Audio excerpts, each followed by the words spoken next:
ମାଲକାନଗିରିରୁ ଆସୁଛି ଏକ ବଡ଼ ଖବର। MV26 ଅଞ୍ଚଳରେ ଗତ ଡିସେମ୍ବର 7 ଓ 8 ତାରିଖରେ ଘଟିଥିବା ଅଗ୍ନିକାଣ୍ଡର କ୍ଷତିପୂରଣକୁ ନେଇ ପୁଣି ଥରେ ତେଜିଛି ଅସନ୍ତୋଷ। ପ୍ରଭାବିତ ପରିବାରମାନେ ଜିଲ୍ଲାପାଳଙ୍କ କାର୍ଯ୍ୟାଳୟକୁ ଘେରାଉ କରି ପ୍ରତିବାଦ କରିଛନ୍ତି। ହଁ ଆଜ୍ଞା, ଆପଣ ଦେଖୁଛନ୍ତି ଏହି ଦୃଶ୍ୟ ମାଲକାନଗିରି ଜିଲ୍ଲାପାଳଙ୍କ କାର୍ଯ୍ୟାଳୟ ସମ୍ମୁଖର, ଯେଉଁଠାରେ MV26 ଅଞ୍ଚଳର ଅଗ୍ନିକାଣ୍ଡ ପ୍ରଭାବିତ ପରିବାରମାନେ ନ୍ୟାୟ ଦାବିରେ ଏକତ୍ରିତ ହୋଇଛନ୍ତି। ପ୍ରତିବାଦକାରୀମାନଙ୍କ ଅଭିଯୋଗ ଅନୁଯାୟୀ ଅନେକ ପ୍ରକୃତ କ୍ଷତିଗ୍ରସ୍ତଙ୍କ ନାମ ସରକାରୀ ତାଲିକାରେ ନାହିଁ। ତତ୍ସହ କେତେକ ଲୋକଙ୍କ ସହାୟତା ଅର୍ଥ ଭୁଲ ଆକାଉଣ୍ଟକୁ ଯାଇଥିବା ଗୁରୁତର ଅଭିଯୋଗ ଉଠିଛି। नमस्कार, मु सुषमा हलदार MV26 नंबर आछि।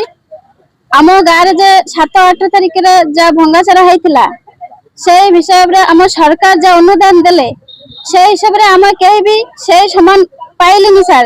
जार जे जार बेसी क्षति हो गेला सिया माने कम पाइछि, जार जा माने जार क्षति हेनी सिया माने 5 लाख 10 लाख 15 लाख एमिति भी पाइछि। एमिति कोन पाइ होला सर? सरकार को हम दाबी जानुछे जे पुनर्बार विचार करी सेटा करंतु। आर सर आरआई माने सर्वे करथिले से माने तो जानछि कार क्षति हेछि कार क्षति हेनी, तले एमिति कोन पाइ होला?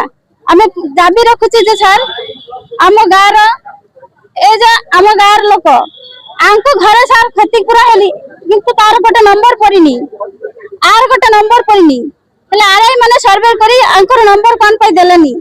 हमें अनुरोध करूछि एमिति कोन होछि पुनर्बार विचार करी सेटा तदंत करंतु।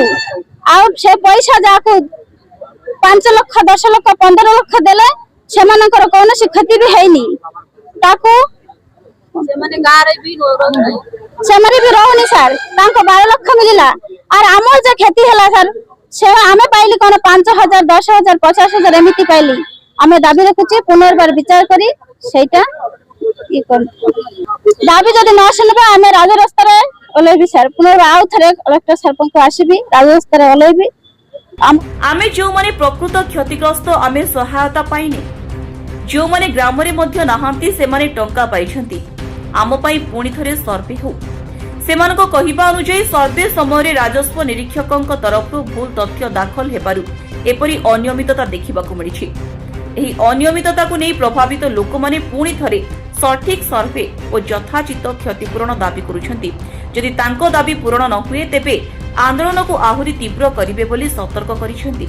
एही घटना जिला प्रशासन उपरे बड़ प्रश्न उठाइछि। एबे देखिबाकु बाकी रहिला प्रशासन केबे एहार समाधान करुछि। Bureau report Times 1 Odia.